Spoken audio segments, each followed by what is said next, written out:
Good morning children. আজি আমি পঢ়িম 5 নম্বৰ পাঠ। 5 নম্বৰ পাঠটি হৈছে সৰস্বতী পূজা। এইটো পাঠত আমি গম পাম সৰস্বতী পূজাত কি কি নিয়ম পালন কৰা হয় আৰু কেনেকৈ পালন কৰা হয়। আহা তেনেহ'লে আৰম্ভ কৰোঁ। সৰস্বতী পূজা হিন্দুসকলৰ এটা পবিত্ৰ ধৰ্মীয় অনুষ্ঠান। মাঘ মাহৰ শুক্লা পঞ্চমী তিথিৰ দিনা এই পূজা ধৰ্মীয় ৰীতি-নীতি আৰু জাক-জমকতাৰে এক উৎসৱৰ ৰূপত পালন কৰা হয়। এই পূজা মাঘ মাহৰ শুক্লা পঞ্চমী তিথিৰ দিনা পালন কৰা হয়। হিন্দুসকলে সৰস্বতীক জ্ঞান বিদ্যাৰ অধিষ্ঠাত্ৰী দেৱী ৰূপে বিশ্বাস কৰে। সেয়ে ব্যক্তিগতভাৱে বহুতো পৰিয়াল আৰু সকলো বিদ্যালয়তে উলহ মালহেৰে এই পূজাৰ আয়োজন কৰা হয়। সৰস্বতী পূজাত সৰস্বতী দেৱীৰ মূৰ্তি বা প্ৰতিমা বেদীত স্থাপন কৰি পূজা কৰা হয়। বেদী অৰ্থাৎ যজ্ঞ বা হোম কৰিবলৈ কৰা ওখ ভেটি। চিত্ৰত এই ভেটিটো হৈছে বেদী। সৰস্বতী পূজাৰ দিনা সৰস্বতী দেৱীৰ মূৰ্তিটো এই বেদীত স্থাপন কৰা হয়। শিক্ষকৰ তদাৰক মতে সৰস্বতীৰ মূৰ্তিৰ কাষত দেৱীৰ বাহন ৰাজহাঁহ থাকে। সৰস্বতী দেৱীৰ বাহন হৈছে ৰাজহাঁহ। এই ৰাজহাঁহটো মূৰ্তিৰ কাষত স্থাপন কৰা হয়। এই ৰাজহাঁহটো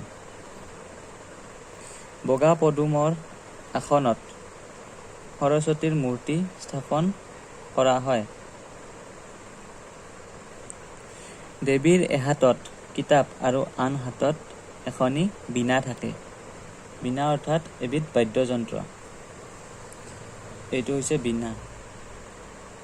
দেৱীৰ এখন হাতত কিতাপ আৰু এখন হাতত বীণা থাকে।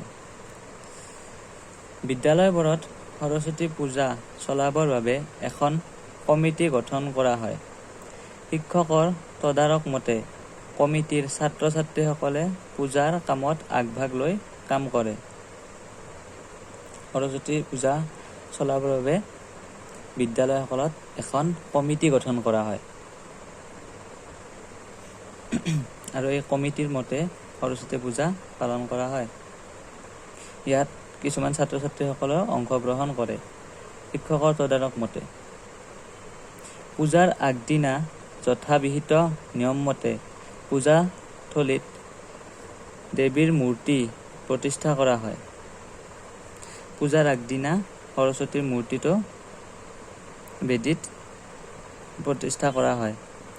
পূজাৰ দিনা ছাত্ৰ-ছাত্ৰী শিক্ষক-শিক্ষয়িত্ৰী সকলোৱে দেৱীৰ পূজাৰ নিৰ্মালি নোলোৱালৈকে উপবাসে থাকে। নিৰ্মালি অৰ্থাৎ দেৱতালৈ নিবেদন কৰা ফুল, তুলসী বা মালা। আৰু এই নিৰ্মালি নোলোৱালৈকে সকলোৱে উপবাসে থাকে। উপবাসে অৰ্থাৎ একো নোখোৱাকৈ থাকে। দেৱীক অঞ্জলি দি নিৰ্মালি লোৱাৰ পিছত সকলোৱে মাহ প্ৰসাদ খায়। দেৱীক অঞ্জলি দি নিৰ্মালি লোৱাৰ পিছতহে সকলোৱে খাদ্য খায়। এই উপলক্ষে নিৰামিষ ভোজ-ভাত বা খিচিৰি আদিৰো আয়োজন কৰা হয়। সৰস্বতী পূজা উপলক্ষে নিৰামিষ ভোজ-ভাত বা খিচিৰি আয়োজন কৰা হয়। আবেলি বিদ্যালয়ৰ সৈতে জড়িত থকা আমন্ত্ৰিত অতিথিসকলক আন্তৰিকতা আৰু উৎসাহেৰে অভ্যৰ্থনা জনোৱা হয়। অভ্যৰ্থনা অৰ্থাৎ আদৰ বা সমাদৰ, ৱেলকাম। শিক্ষক-শিক্ষয়িত্ৰীৰ লগত জড়িত অতিথিসকলক আবেলি বিদ্যালয়লৈ আমন্ত্ৰণ কৰা হয়। বাঘ দেৱী, বীণাপাণি, ভাৰতী, সৰ্বশুক্লা, সৰস্বতী আদি নামেৰে বিদ্যাধিষ্ঠাত্ৰী দেৱীগৰাকীক জনা যায়। অৰ্থাৎ সৰস্বতী এইকেইটি নামেৰে জনা যায়।